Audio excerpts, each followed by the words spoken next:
துறவி மன்னனின் படைகள் தன்னை எதிர்த்து போரிட முன்வரவில்லை என்பதைக் கண்ட அண்டை நாட்டு மன்னன் தானாகவே துறவி மன்னனின் அரச சபைக்கு வந்து சேர்ந்தான்.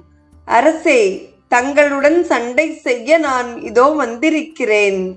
நீர் என்ன சொல்கிறீர் என அவன் கேட்டான். இதனால் நீ என்ன நன்மையை அடையப் போகிறாய்? எதற்காக எங்களுடன் போராட எண்ணுகிறாய் என்றார் துறவி மன்னன். நான் உங்கள் தேசத்தை பிடிக்க வந்துள்ளேன் என்று போரிட வந்துள்ள மன்னன் கூறினான். அரசனே, இதற்காக எங்கள் படைகளுடன் போராட நீ ஏன் எண்ணுகிறாய்? இந்த அரசாட்சியை இப்பொழுதே நீ ஏற்றுக்கொள். நானோ ஒரு துறவி.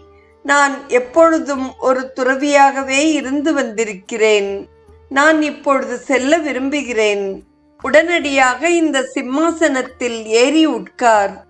இன்றிலிருந்து இந்த தேசத்தின் மன்னன் நீயே ஆவாய் என்று துறவி கூறி அவ்விடத்தை விட்டு நடந்து செல்லத் தொடங்கினார். போராட வந்த மன்னனுக்கு வெட்கம் ஏற்பட்டு விட்டது. துறவி மன்னனின் கால்